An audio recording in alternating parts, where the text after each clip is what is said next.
Welcome in, everyone. RFK Refugees Podcast. Ted here, Jon here, jumping right back into it. DC United coverage here on your favorite two podcasters covering DC, right? We're your favorites, right? You better be. You better be that. Jon, my friend, good to see you. Hope you had a good last week. Hope you had a good weekend as well. I understand you did some baseball. I did some baseball. We won 9-8. There was lots of yelling. There were multiple almost fights, but I'm the new coach of the team. I took over because the previous coach got in fights with his own teammates, and I was like, that's not fun. This time there were almost fights with the other team, but that was okay. And we won 9-8 with the tying run on third. It was a great game. You don't like baseball, but if you watched this, you'd have been like, this was mildly entertaining. This was funny. The only thing I know is apparently like Angel Hernandez is like not a good umpire. So that's the only thing. This umpire was about as good as this guy as Angel Hernandez. It was about that kind of situation. But it was fun to get out there and play again. Fun to my friend Nick, who I played with in the past, is out there with me now. A guy that I played with, Patrick, from 10 years ago, from the first team I started when I was living in Alexandria, was on the team. So it's wild. Everyone's old. Everyone's old. It's fun. What about you? You did a lot of refereeing. Yeah, right? Saturday was a big referee day. 2 games, 2 different. It was 3 games, 2 different areas. I had to drive 30 minutes apart because there's a lot you have to drive out here. So sure. One was on a pretty midfield at a YMCA out in Bedford County, and other one's in the whatever the main sort of soccer club's complex, a little bit better field, but yeah. So it's awesome. I'd say the soccer I was watching or refereeing the first 2 games wasn't that great. The last game was a little bit better. Nelson County apparently had some ballers, so some good players out there. So fun times all around. Something I enjoy, and I'm going to kill myself this week doing like 4 high school games, though I might get a break with some storms rolling in the area. So Ted's ready. Ted's preparing. USL Championship is going to need some new referees one of these days. Maybe Lynchburg's going to expand. You're going to be the only referee that refuses to travel, and you'll just be like the local Lynchburg Richmond ref. Like, if it's in this range, I will come. Hey man, apparently Roanoke might get a USL League 1 team, so we shall. There we go. It's kismet. We shall see. How far away is that for you? That's an hour away. That would be like me going to DC. Yeah. So I think you should become credentialed and cover this team. That's what I think. Well, they don't exist yet. I think there was some I saw there was like a document or something that they some person's hired somebody to look into getting a team, but okay. So quite a bit away. You're saying. Yeah, quite a bit away. Fair enough. All right. 2 things before we get started. One, I want to thank all of our Patreons who keep joining over the course of the season. It's been really great. Patreon.com/RFK Refugees. We are doing a lot of stuff. We had two podcasts, exclusive podcasts last week, which you will have heard snippets of if you are a non-Patreon subscriber, a regular podcast subscriber, who we also love you too. But that is going to be the way it's going to be from now on. We're going to do those episodes. They're going to be solely the domain of our Patreons. So if you want to join at the $5 tier or up, you can get that. And also, Ted to a greater degree than I, have been writing up a storm so far this season. And I think we're trying to figure out what the best plan forward for that is. But make sure you join us on Patreon. Even if you're not ready to become a paying member, you can become a free member so you can see what's going on and see what kind of stuff you might want to get into. So I recommend that. Yeah, and the second thing, I've been slacking on my music recommendations for you. And this is a record that came in for me today. This is Kurang Bin. This is their new album, Ala Sala. It's really good. I recommend you check it out. And since it was just here, I figured, hey, I'm gonna grab it, and I got another record coming next week, which I will also recommend. Yeah, and just back to soccer, and just to give a little bit of, I want to give to the people. So you can join as a free member. You can still access. We're still going to put some written work out there for free. Obviously you'll get the main Monday show will still be free. That's not changing. We're not going to put that behind a paywall. If you want to get access, if you like you like to read our little post game blips that we do for both the Spirit and DC United, those will be available at the $1 level the night of the match. So the night of the match, we're going to write something up. We'll try to do that every game. Obviously, we are doing this as a labor of love. Sometimes it doesn't happen, but you can still access it for free the next morning. Usually, probably around 8 or 9 a.m. whenever we decide to release that. But just wanted to get that out there. You don't have to commit to the $5 level. If you just want to throw us a little bit, like $1, you can still read some of that post game stuff. So you will, however, be locked outside of the exclusive second podcast of the week window. We'll be that whatever you'll be the Eric Andre meme shaking the gates trying to get in, but you'll see it, and that's fine. That's enough. So that's enough vlogging, I think. But this show will always be free. Yes. The Monday show will always be the one that you can listen to without paying us any money. Yeah, exactly. And it's the longest one, invariably. Invariably. All right, let's talk about it. Let's talk about DC United. DC United going down to Columbus, getting a 1-1 draw against the Columbus Crew. Almost said victory. Felt Wish like it would have been a victory. That way. Would have been really nice if it had been a victory. We'll talk about it a little bit. Overall, John, let's start with. I think there's maybe. I feel like if you had told me at the beginning of the season, DC was going to go into Columbus, they were going to get a 1-1 draw, I would have said, wow, that's amazing. What an amazing result. I bet. Here's how I thought it would have gone down. If like we were just being overrun. We managed to like hold on to it. Maybe we get like a sneaky goal in like, the first half or middle of the first half. But basically we were being overrun the entire game. And then suddenly Columbus comes in and maybe sneaks one in at the end to kind of draw it. But, you're still feeling positive. You went on the road. You got a result. That's not what happened in this game. DC were the better side in this game. And, yes, I know Columbus had Champions League. They've got other sort of avenues to talk about. But their best player, Cucho Hernandez, was back. He had not played for 2 weeks, so he was invariably fresh player for them. I really didn't get a chance to get too close to look at their lineup. Obviously, Cucho was the big story. So, Aiden Morris, of course, going a full 90. We'll talk about him in a minute because he got the red card. But like overall, like this was like pretty much a first choice Columbus lineup. They went out and they wanted to play, and they play a style that is slow building, passing, patient. So they can maybe afford to push numbers a little bit. So this was still not an easy match. And DC came up ready for the fight, ready for the challenge. And I thought, I neglect to call it maybe our best game of the year, but certainly just from the nature of which we came into this game and just kind of dictated the play the way we did on the road, I think is something very impressive and very impressive moving forward. Yes. Okay. Yes, that is true. The first 45 minutes you tweeted basically a graph that said that Troy Lesesne had done a masterclass basically on the road. Everything went right that could have gone right from a tactical perspective. We talked about, you said, yes, at the beginning of the year, if you had told me that we had drawn on the road, I'd have been happy. At the end of this game, I'm still happy, to be honest with you. I understand it's 2 points lost. The weird part would have been if we had won this game, we would have been over Columbus on points so far in the season. So, should that be the case? Is that like a fair justification of like the totality of the seasons and the talent so far? I don't know. I think that this team continues to not be where it's going to be from a roster perspective. We talk about it every single week, and we won't stop until there are multiple transfer windows that we can examine and sort of, judge things.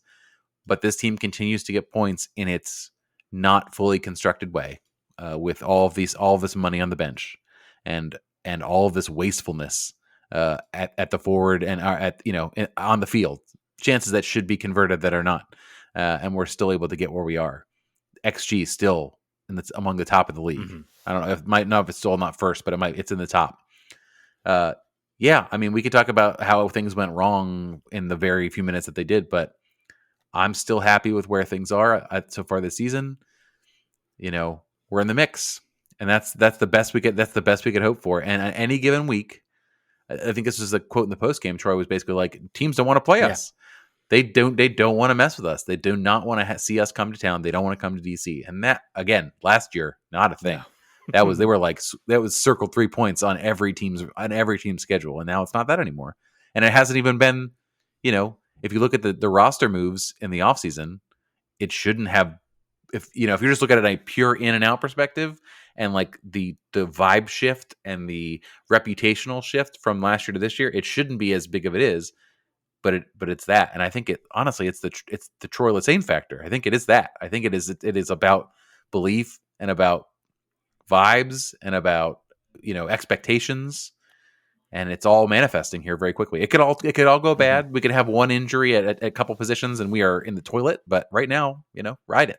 Yeah, I mean, and let's talk. I want to talk first about the lineup shift because I'm going to go ahead and give myself a little bit of credit. I did my little match preview, which you can read on patreon.com/RFK Refugees.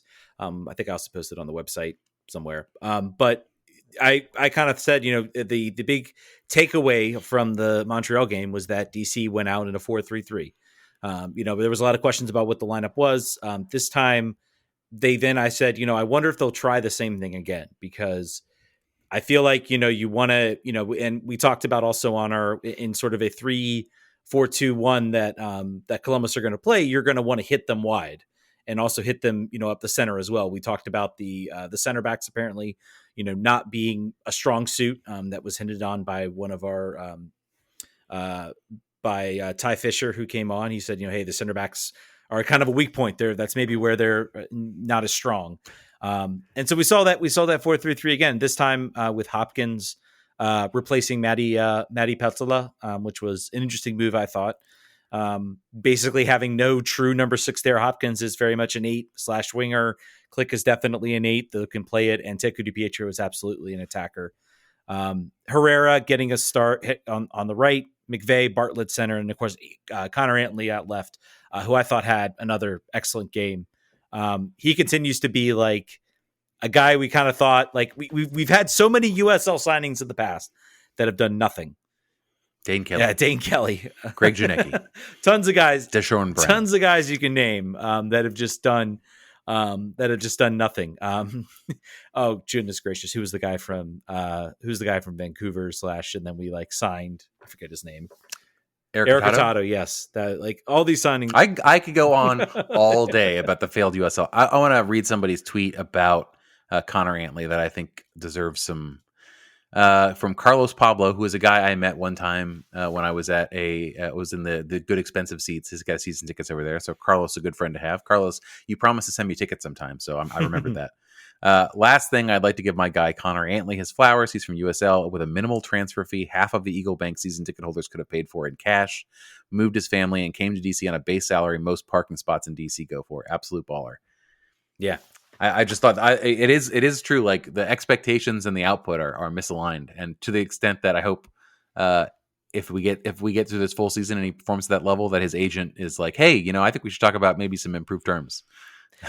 As a guy you did not expect to be your every game starter or almost every game starter. And we talked a lot about Ali Mackay, and I wrote about this kind of Troy Lusando's kind of taken now the front and center approach. For now, he's getting a lot of credit for putting the pieces together that make this team successful. But I look at a signing like Connor Antley and I'm like, how long has it been since we've had this type of performance out of our front office where they have literally, we're used to these guys coming in and not really being successful, and we're missing more than we hit. Maybe we get a hit that almost feels like an accident on a player. And this feels like there was a genuine plan in place. There was actual talent, good talent evaluation that was done, good scouting that was done, and they've brought in talent. And I think Connor Antley exemplifies that. His ascendancy has almost made me, and we'll get into a question a little bit about, what does the team look to do this summer? We talked about left back being a potential issue, and I still think, it is. You need to solve it, but I'm not sure based on what this season is, if signing a left back prevents you from making another signing, in the attack to bring in a reputable name. I'm maybe leaning towards, hey, you know what? We'll just kind of let this ride a little bit. There's no literal, the expectations for this season have already approaching eclipse /met /level at this point. There's direction, there's identity, all the things we wanted out of this team are starting to come together. So, but let's talk Enclave. The Enclave here, who's watching live. Thank you for those of you who joined the live show on Twitch now, Monday night at 8:30. Said, and this, I want to bring this up because he didn't make the starting lineup. Do you guys think Pirani has a place or spot on the DC roster? I think it's his long term. I can't tell. It's kind of cut off on my screen. We talked about last week, is his move to the bench a formational move or a judgment about sort of his impact on the team? It's kind of jumping a little bit to second half performance, but I don't think he did not quite have the same spark in this game that he did in the Montreal game. No. What did you see for him? Not a whole lot. I didn't see anything that really said to me that he was a player who who really sort of came in and changed the game. I think the 4-3-3 has been an interesting shift for this team. I will be very curious. We got Orlando coming up next weekend. They are a team that is struggling immensely.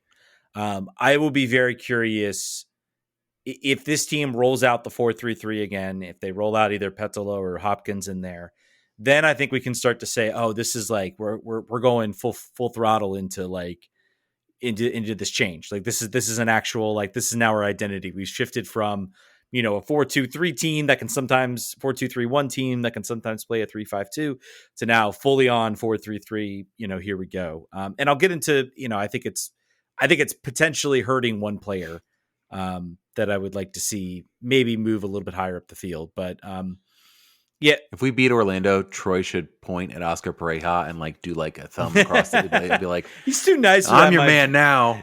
I'm your man now." He's too nice for that, man. He's too nice for that. He should tag me in. I'll pretend to be him, and then I'll do that for him. But I'll be the heel turn. But of the players who kind of, and let's I want to conclude maybe my analysis of the back line. Christopher McVey, I think I gave him the player spotlight. He had the man of the match for me. The shot map, in my opinion, tells the story of what DC did in this game that was so effective. And the biggest thing they did was frustrate Cucho, not allow. There was one moment where I think Rossi sort of got behind the defense and was sort of one-on-one with Bono. Other than that, there was nothing really much in the 18 that really developed for Columbus. DC did an exceptional job keeping them pinned back and keeping them, yes, they're going to pass, they're going to move. Possession stats are, I think, 60-70% for Columbus.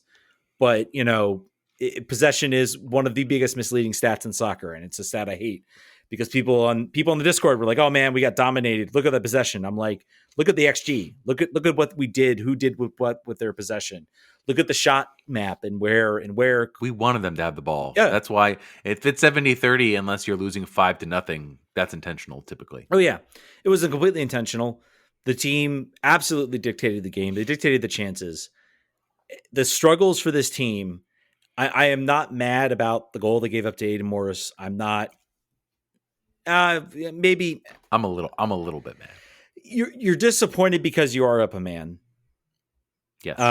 We'll get into your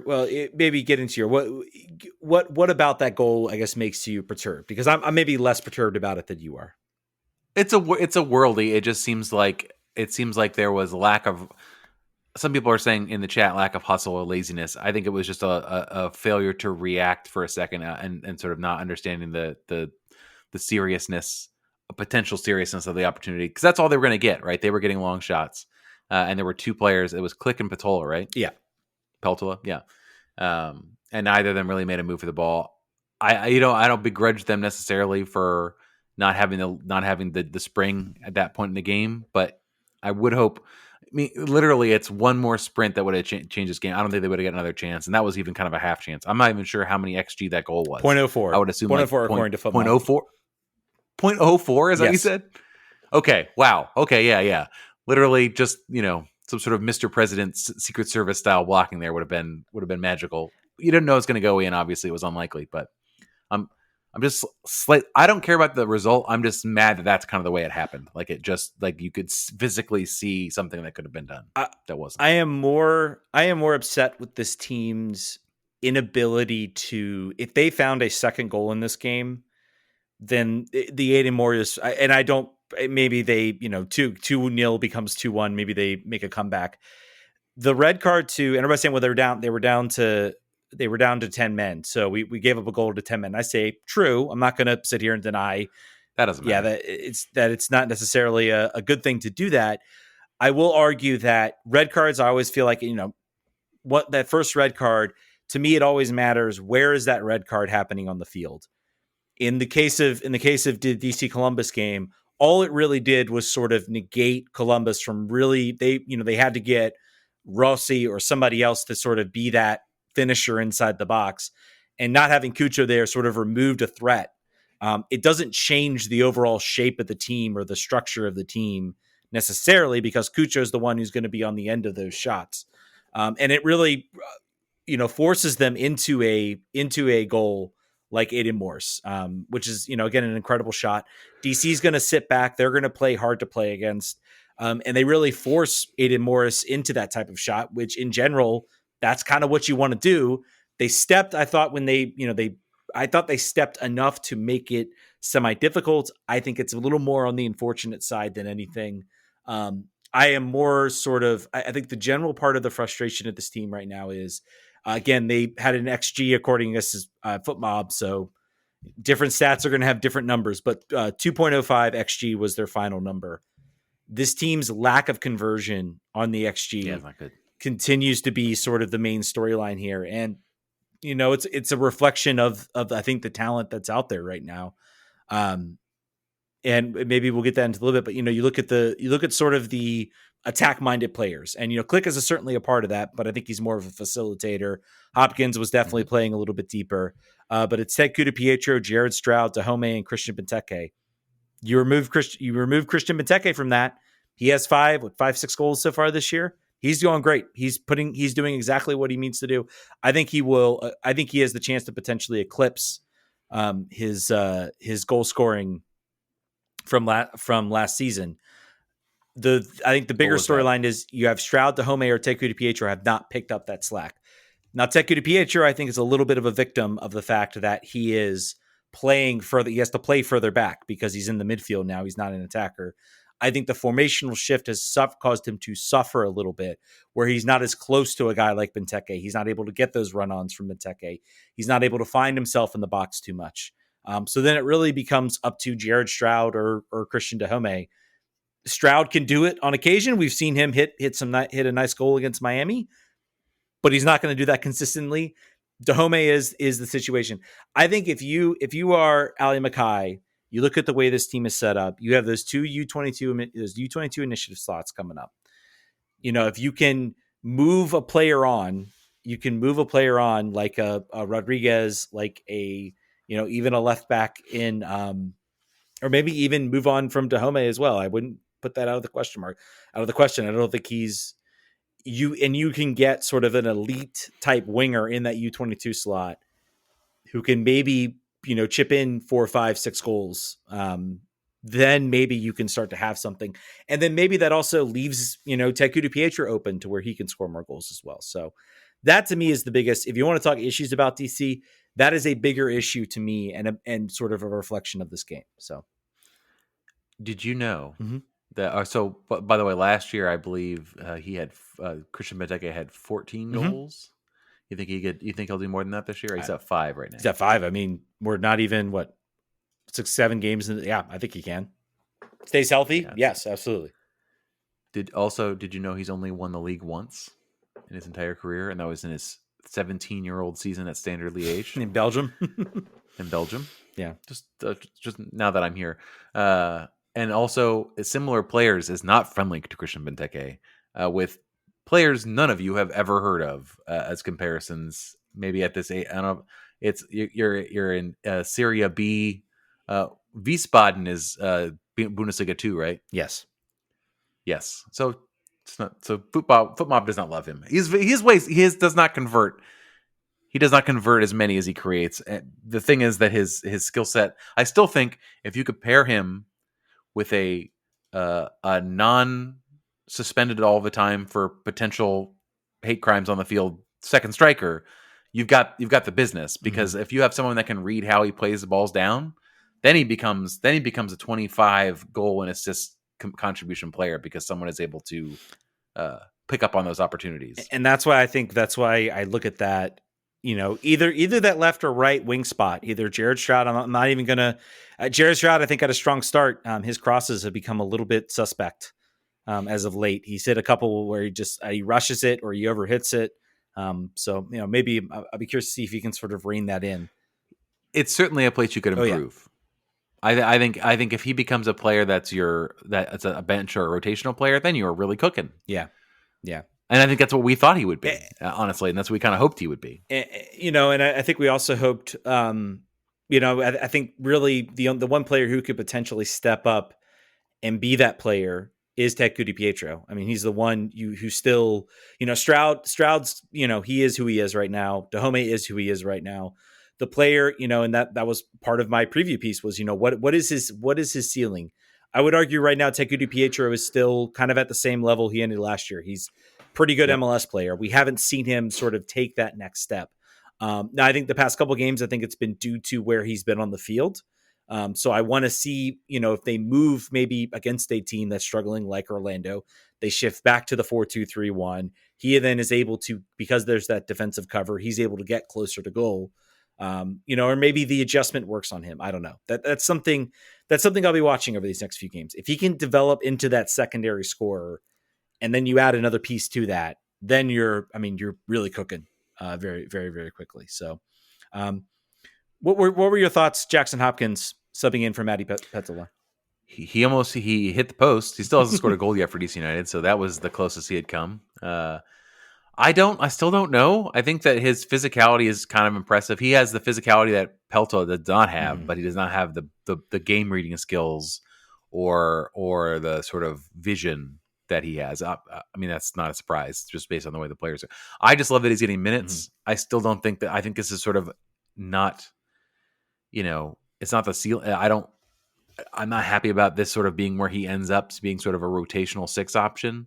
When he is certainly, I think, has more offense to his game, but I think he did fine. Yeah. I think he did pretty well. I think it's particularly with still an uncertain future around Russell Canals. I think it's smart for Lesane to have some internal options that he's gotten minutes and feels comfortable with. This would have been Jeremy Garay's opportunity to like exist, but he's doing El Paso stuff now. So yeah, here are some of his defensive actions. And I think 3 of 7 ground duels won. It's not bad, but not great. He won one half of his tackles. He has 4 recoveries, 2 dribble past. I think his movement on the ball is still pretty good, and I think his ability to kind of maybe move it into the final third is pretty good. He had a .44 plus expected goals plus expected assists. So. So that hitting that post was probably a good help with that. I would assume. Yeah, maybe getting to that. Interesting. I kind of asked Troy Lesane. I was kind of curious because I think Matti Peltola had a couple moments against Montreal. I think he got kind of dispossessed pretty easily. I think still I think there is an adjustment period that comes with MLS. A lot of leagues will maybe let you have that space. The forwards will kind of sit there and kind of just try to catch balls in the break. A lot of teams like to press and they'll look at opportunities, to try to win the ball back. So I think that's an adjustment thing he has to have. He comes in off the bench and the goal starts from him pressing, from the midfield, winning the ball, and then playing it out to, I think it was to Santos, who crossed it in, a little bit of a long cross that I think finds Herrera, who then hits it off. Benteke. It was a cross to Benteke. Benteke flicks it on to nobody. It goes to Herrera. Herrera crosses it, smacks Jared Stroud in the arm, deflects to Benteke. Benteke puts it in. Yeah, just kind of a make your own luck type of goal. So yeah, it's right. Just whack it real hard. But no, I mean, he still starts that play and still allows to give the press. I still think he has been impressive to start. I just think it's going to. I was kind of curious, and it seemed it was more like, Troy Lesane trying to reward Jackson Hopkins for what he's put in on the field. And, also maybe, sending a message to Matti Peltola being like, hey, your positions, you're the young designated player here. You're one of the higher paid players. You got to act like it. We expect a lot from you. So I'll be curious to see. Orlando will be a curious game as to whether we see Jackson Hopkins again or we see Matti Peltola step in. You said you asked about this in the post game. What was the nature of just like why Jackson, or what was the? It was just more like why Jackson over Matti. What was the that was surprising. It was surprising to me. I didn't think Matti deserved to be on the bench. I don't like Jackson Hopkins as a number 6. I think we talked about. It was just a surprising move, and so I asked what was the thought process behind Jackson Hopkins over Matti, and Troy Lesane said Jackson had performed well, and he felt like it seemed to be more like he was rewarding Jackson and, also maybe sending, a little bit, hey, we need a little bit more from you, Matti. So I don't think it, sends that, Matti Peltola is losing trust right now. I don't think Matti Peltola is losing trust with Troy Lesesne, but I think it was kind of like and I think he then gave Matti credit. He said he came off the bench and he helped contribute to the first goal. So, yep. You should make it your shtick to ask about like players that have been sent to the doghouse. So next week I ask about Pirani. Like just wondering, is it intentional that Pirani no longer starts games? I'm just curious. Maybe that can be certainly when I can make it to the I had to ask press conference. We were paper rock scissors rings at the last Spirit game to ask about the error on the scorecard. And I talked to somebody, she's like, "Oh, of course I'll ask. I mean, of course, it's my job." And I was like, "Okay." And then the press conference happened, and we were about 20 questions in with Adrian Gonzalez before somebody finally asked about it. I was like, yeah. No, I'm sure you were eager to do it too. Yeah. Of course. Everyone wants that. Hey, why'd you screw up? What happened? Hey, who made a boo-boo? What happened to something that's only happened twice at all at Audi Field? Any other things you want to talk about in this game, or any other moments? Nope. I'm just happy. I'm happy we are where we're standing now. We're coming, like you said, going into a game with a team that is not operating as well as they would have hoped to have at the start of the season. DC United are 0-4 on the road, which is amazing. Amazing. If one of those can, I mean, just goodness. Yeah. We're undefeated on the road, but also winless. We are undefeated on the road. That's like what St. Louis would say. Yeah. St. Louis has a similar record. They're like, yeah, we haven't lost. It's true. Yeah. So, do you think? We didn't talk about the red card really on Cucho. Was that genius? Was that a genius move on McVey to sort of egg it on? I did see a look in his eyes as he was getting stomped and he was falling. He was sort of like he fell and fine, and then he was like, oh. This is I should potentially make sure they know that this was something to look at on the video, because it wasn't. I mean, it was. If you look at it on the video, it was a red card. Yeah, it was 100%. You can't do that. You can't kick out like that. You cannot. I mean, I think it just speaks to what McVey did all game. I think it was almost a just reward for how he played Cucho and really gave him nothing. I think I looked at the stats. I'll have to go find it. I think I looked at like the expected goals for Cucho in that game was like 0.07. Jackson Hopkins had a better expected goals metric according to FootMob. I no longer bet, but that would have been a good one. That would have figuring out how to bet on that would have been good. You got to pretend. Which I mean, I don't know if some other data might have given him a little bit more, but I don't care. I think that speaks to what DC did in this game against him. He got nothing. He had nothing going. It was a frustrating thing for him, and when you frustrate him. And when you frustrate him to the point where, he also wants to come back and score goals because he's been out for 2 weeks. So I think it was kind of a culmination of everything and just led it to that incident. McVey milks it a little bit. I don't think it's anything excessive. He certainly wants to make sure the referee sees it. But it's a clear red in any state. And it's unfortunate DC couldn't see out the win. I think this would have been a bigger win if they had managed to do that. But I think it might have been one of those I think it would have been a win that we're talking about at the end of the season had we gone into Columbus and stole the full 3 points. And I think this will probably fade into history as a 1-1 draw on the road with that red card. But still, we're on the move. We're moving ahead. It could be the beginning of the end for Cucho Hernandez at Columbus. Based on what he did, I would, if that's the case, if we could find out what the reason he missed those 2 games, I could think of a couple teams that would want to take a look at it. I think it's pretty much come out. It was due to his reaction to being subbed out. So it's nothing beyond that. Oh, that's it? Yeah. Hey, Cucho, we can fix those vibes, man. We can figure it out. No problem, man. All right. We can make that happen. So after Orlando at home, we've got New York City on the road and Seattle at home. Mm-hmm. We always do this game. We say, how many points are you expecting out of the month? That's what's left for April. So I mean, I think what are we thinking 7 points. Win against Seattle. Seattle struggled this year. I think their overall metrics 1-4-2. Overall metrics have been pretty good, but a Western Conference team having to travel cross country, playing on the road. Seattle has never played well when they've come here. We've always managed to. We have more wins than both of these, than both New York City and Seattle. This is this world? Wow, John does not read my monthly review piece that I wrote, where I literally said the combined win total of the teams. I think it's jumped up. I think Seattle won. Seattle beat Montreal like 5-0 at home, so they like stomped them. Who doesn't beat Montreal though at home?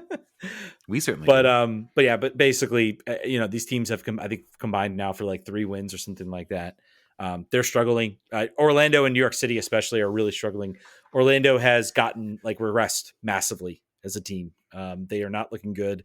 New York City, I think, is still like they should be better, but they're also there's questions about their coach. They've had some difficulties. So again, also, I mean, I will say like if there's one place that's kryptonite for DC United, it's Yankee Stadium. So our only win on the road against New York City came at Red Bull Arena. I am very positive of that. I'm very positive of that idea. So since Ted wants to drag me here for filth, did you listen to my interview with Anna Helferty on the Patreon feed last week? Of Ted? course. You want to summarize it? Yeah.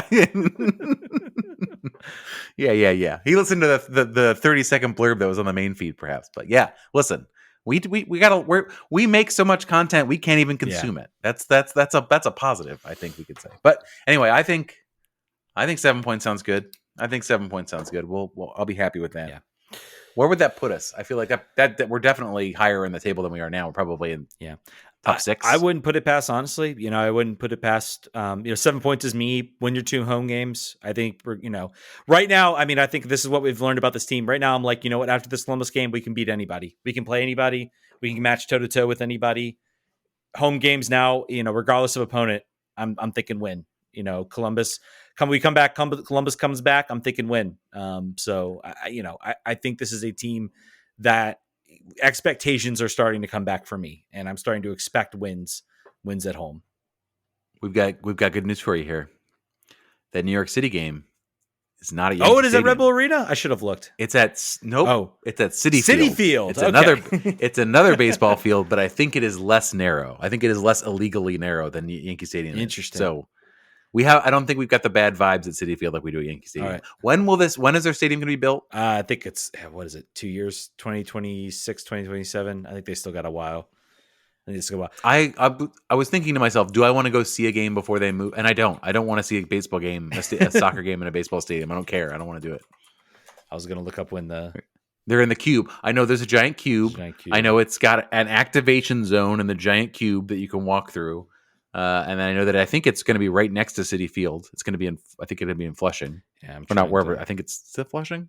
Sorry if there's any New York geography snobs in the chat. Construction is scheduled to be completed in 2027. Honestly, I think I understand they probably won't do this. They'll probably still split it between Yankee Stadium and Citi Field. Just go play. Does it really matter at this point? Just, you got the stadium. It's going to happen. Go play Red Bull Arena. Just play on a proper soccer field. I think there's going to be some angry people. Good thing we don't have a lot of New York City FC fans listening to our show. They could be angry, but I mean, at this point, put yourself on a proper soccer field and know that the biggest thing is if they did it without the stadium, then I'd say no, absolutely not. You don't want to do that. But now, we're heading towards a stadium, so. But Ted, they've got to be they're the fan base that gets to yell, "We're the only actual New York team," instead of this sham New Jersey team playing in Harrison. So that if they do that, they lose their moral superiority, and then who are they as a club? Yeah. It's a good question. Let's go ahead. I got a question in the chat about when do we get the drums back at home?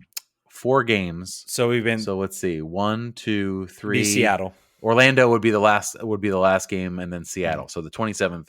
Buy your tickets now. The vibes will be probably pretty crazy. So I think that'll be a good game to go to. Yeah. Be good. Let's. We've got some questions in the chat. We've got several from Richard Rolson. I'll get in. Good old content generating Richard. Yeah, Rolson. From Twitter. So, do you think Connor Antley has earned continued starts at left back? I would say yes. I think he has. Yep. I think he has. The fact that he has stepped into that left back role, it does open up, I guess, a position outright. But and he could also play right back as well. But I think he's earned that. I think he's earned that spot. I think it has changed the metrics a little bit on how I think about where this team should target for the summer. Before it was like, dear God, desperation, we need a left back. Now it's like, maybe not. Maybe we can let that ride for a little bit. Richard Wilson, do you think we'll see Jackson Hopkins rotating starts with Matti Peltola going forward, or Saturday start just injury related? I mean, I already talked about this. Charlie Saint confirmed it was not injury related. It was performance related. So we'll see. We'll see what Orlando. I'll be curious to see. I think if the team steps out in a 4-2-3-1, be hard pressed to play Hopkins in that type of role. But if you're a family member of Matti Peltola that potentially is at our Patreon feed and wants to give us some inside information about what's been going on in the locker room, you know where to hit us in the DMs. Yeah. And then Brandon Zabron says, where do you hope this team upgrades in the summer? Left back seems obvious, but who do you take off for it? I mean, I think you got to look at it's attack. Obviously we still have like 14 days left, or 15 days left in the transfer window. I don't think you'll see anything. I think I'm gonna shave gaps in my eyebrows if we sign a major attacking player in the next 14 days. Yeah, I think don't clip. I think this. It's gonna. Don't clip this. You're gonna wait. You're gonna wait for the summer window, because you're gonna have a lot more options. I think you got to look at those U22 slots. There's also going to be some big changes coming. The Board of Governors are meeting. It looks like there might be some more changes other than we already knew about the potential for the U22 slots being decoupled from what you have as a designated player. I think we could see more potentially coming in changes. So that'll be something to watch. What comes out of those board of governors meetings could impact things pretty heavily. And Richard, last question from Richard says, do you think Hopkins is finding a position that better suits his skills and that would build an MLS career at least? I think number 6 is not where you want him. I think we talked about, we want number 8. I think if he can evolve into being a competent version of what we have in Mateus Click by the time Click leaves, whether that's this year or next year, then I think that will be incredible. And I think that better suits his skill set at this point. What I want is him to be able to take minutes from Jared Stroud at right wing. I don't think that's going to happen. That's my fantasy about where he plays. It just does not appear to be. The end product is not there. It's just not. It may not be for him. Do I want him to have an MLS career? I do. I've talked about this 1,000 times. Being a Fredericksburg boy, I have to make sure that he gets an opportunity. I don't necessarily want his career to be Jared Jeffrey. And that I just don't think that's like the career arc I'd prefer for him. And he's still, he's still. I feel like he's young. He's 22 years old. No, he's 19 still. Still, what is that young? He can't even drink. I'm pretty sure he's not. I'll have to make sure he's not hanging out in the bars. Hold on. You might be right. I might be wrong. I thought I saw he was way. No, I'm thinking I might be TKD's. Might be 19 years old. Yeah, he's still 19. Young buck. He's 2004. Can't even rent a car. So I mean, he's still. I feel like he's a player who's been around and he's been talked up so much that we tend to like. He's still young. Like, I mean, look at what Ted QDP was not. Ted QDiPietro was not, and that's where I sort of have recalibrated where my line is on certain players. Ted QDiPietro was not, lighting things up until he turned 21, and that's when he got his first moments and got his opportunity. So I still think Hopkins was damaged by the last 3 years not playing consistently. Yeah, for anywhere.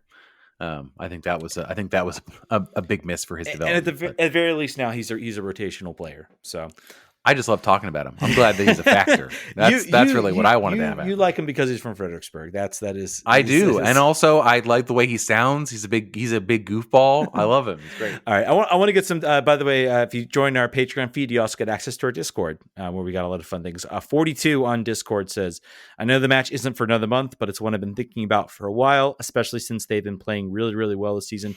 Thoughts on how we should take on the Red Bulls? Similar playing styles. Both of us improved drastically over the offseason, but they have the ability to consistently finish it in a way that we still have not mastered."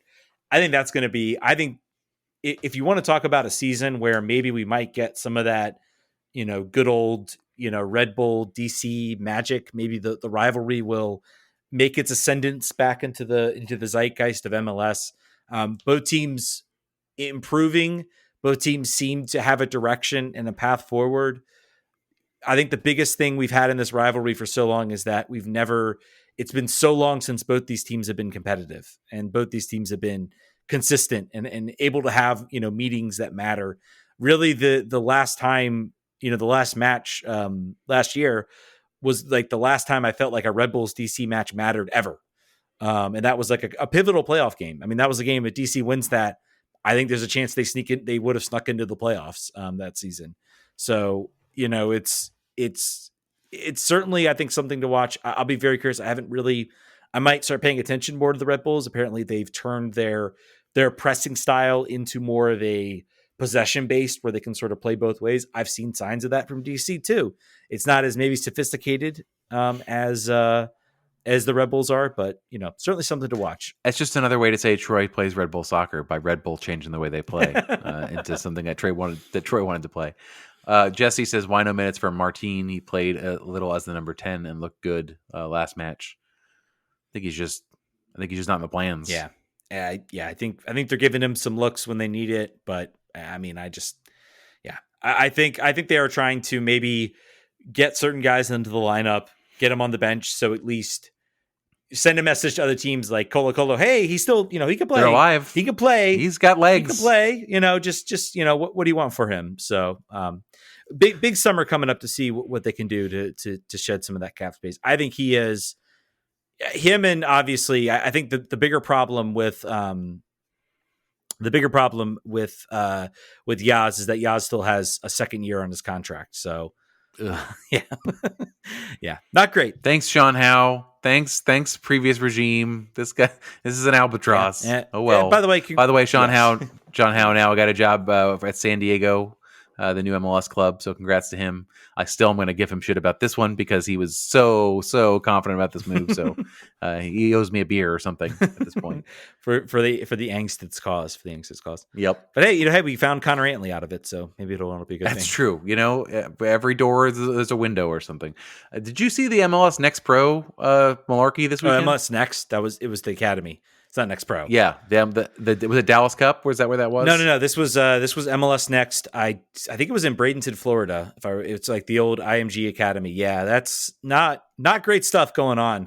We got some racism. We got a fight with Flamingo and accused racism from Flamingo. Yeah, it's cool. The Hajduk Split, I believe, from Croatia was one of the teams. Who was the other one? It wasn't the Flamingo thing happened next day. It was Monterey. It was Monterey's. Monterey. Just great. Way to go, everybody.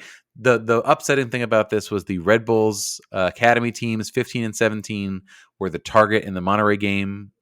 They asked basically like, "What are you going to do about this? This cannot happen." And then nothing happened. And like, fine, we're going home. Yeah, screw this. We don't need this. So good, as much as it hates this podcast, as much as it pains this podcast to say it, good job, Red Bull. You did the right thing there. You're sort of leading by example here about what you should be doing in that situation. Just pathetic stuff. I hope they adjudicate it and they figure out next year some stricter penalties for that. The worst, this is not an MLS situation where racism, we're like, well, we didn't hear it. We don't know. The referee heard it. He said that happened and still nothing occurred. He sent off the players, I hope. I meant subsequent. Yeah. So the referee sent off, probably, I would hope, would have sent off the players. He did because he recognized the in a foreign language what was being said. Yeah, that's important. So, that's important. That is way to go. Referees, you and that Rosetta Stone referees, just on the bad words, so that you make sure you can catch those ones at least. Yeah.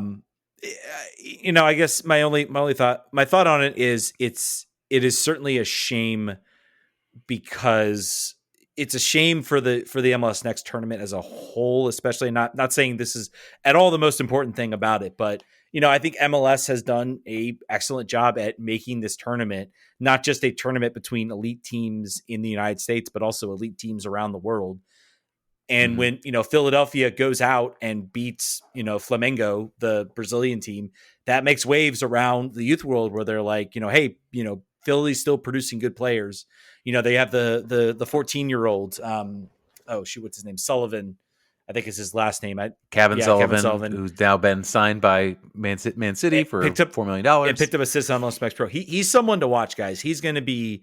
You want to talk about potentially like, I will be curious because, I think he is. It seems like people are talking about him the same way people talked about like Freddie Adu, but Freddie Adu got thrusted into the spotlight like immediately. Right. And now we get to kind of see what happens when there's an actual developmental plan. There's actual like movement where you can sort of say, hey, you're going to kind of move your way up. You're not going to be thrown into your first game at 14 and expect greatness. You get to kind of stay in the background a little bit.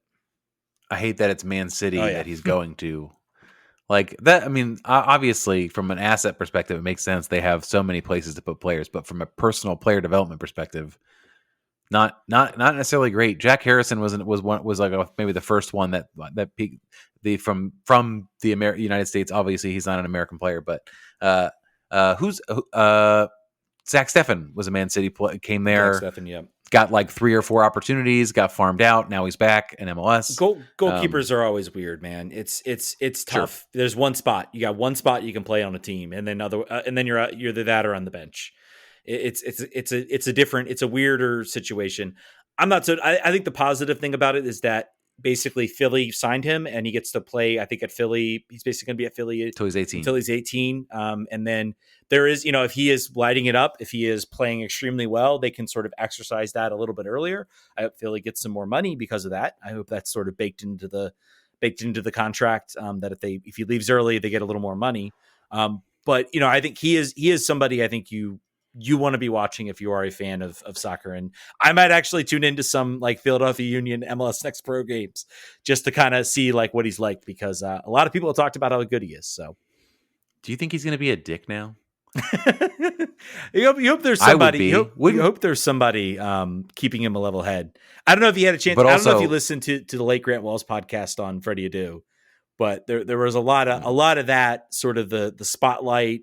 I think he had a coach that, or someone who was paid for by him, who got really on this under the skin of Kevin Payne, because he would like bring him across to practice and show him like, Freddie Adu goals and be like, and there was a lot about sort of, it's a really good podcast.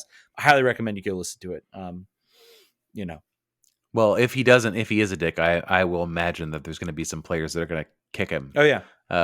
Think about all the 14 and 15-year-old kids that are like, this guy plays for Man City. I'm gonna make an example of him. I'm gonna show him what's what. So to your point, it could be some exciting viewing there on the Apple TV, the season pass. Yeah. Anyway, yeah, we talked Philly, so we're now a Philadelphia Union podcast. That's right. We'll put them. That's going to be a hashtag at the end of the podcast. Now it's going to say dupe. For you could come listen to our podcast too. All right, a little bit let's shift gears a little bit. A little bit of Spirit news coming up. Riley Tanner announced today, just released. I think not. I just asked about her this week. I was like, "What about Riley?" And they're like, "Yeah." Seemed like maybe she knew it was coming. Maybe there's maybe there's a team out there that might. I think unfortunate. I think there was one person on the Discord who had bought a Riley Tanner jersey and just got it shipped and was like, "Whoa, that is wild." I've got to check that out. Yeah, I want to read their name on this show. That's wild. I have a Panamanian friend who loves Riley Tanner for that reason, but. Wow. Are you sure? Is it on our Discord or the other Discord? No. It's Carbine Cat on our. Okay. Yeah. All right. Well, okay. Fine.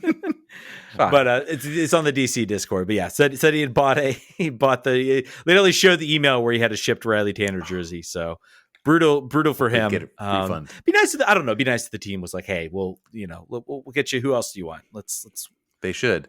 I also think that the DC USL Super League team should take a look and make her make her an offer. I bet if she's been released, she's got something else in mind, and it probably is going to be NWSL tier or around that. Or maybe it's international. Who knows? But if not, if she's looking for a job, that'd be great. I think this move from a Spirit perspective. I think obviously, that the signing of Lacey Santos probably pushed her down the depth chart.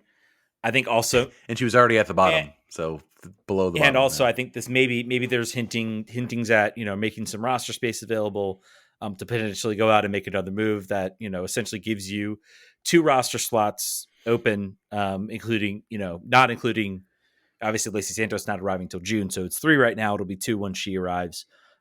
So 1 international still out there. So, if you can finagle another international slot out of somebody who maybe isn't too keen, then maybe you can turn that into maybe a real upgrade for this team. So yeah, I think there's roster happenings going on right now, I think, for the Spirit. I hope that, by the way, if you did listen to the Anna Helferty interview on Patreon last week, the Spirit are playing a behind closed doors match this week to give minutes to players who have not gotten an opportunity. So Hopefully that means Chloe Ricketts finally gets to play in a game and then actually be able to stay on the field. And hopefully Friday when they play in Houston, we get some action there. Remember, that game's going to be on Amazon Prime, so check that out on Friday night. If Ted and I don't think this is going to happen. If we get 5 new Patreons this week at the $5 tier, Ted and I will do a live watch along. Or if Ted's not, I'll just do the live watch along on the Friday night game. I can't do the Friday night game, but I will be doing it from Nashville, Tennessee, in my hotel room. So 5 new Patreons will make it happen. 5 new Patreons at the $5 tier. Correct. Yes, absolutely. And comment that you're doing this for spirits. Solely to hear Jon talk to himself for 90 minutes.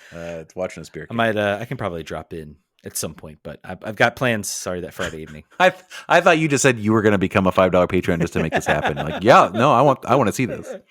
I want to see it. All right, folks. I think that's going to do it. Thank you guys so much for listening again. Patreon.com/RFK Refugees. Definitely check us out over there, RFKRefugees.com. We still got the content we're putting up there. We're going to try to work to get it up both places, but definitely check out the Patreon site for that. We appreciate all the supporters. You guys have really stepped it up this year. We really appreciate it. And we're going to keep it. It motivates us to keep delivering the content, so we're going to keep doing it. All right, I think that'll do it. We'll catch you guys next week. Vamos. Thank you for listening to RFK Refugees Podcast. Make sure you rate and review the show wherever you download podcasts. If you want to support the show, consider joining our Patreon or subscribing to our channel on Twitch. Lastly, make sure you're following us on Twitter, Instagram, Facebook, Threads, YouTube, Twitch, Goals.tv, Friendster, MySpace, and Tumblr. Some of those are even real. Vamos.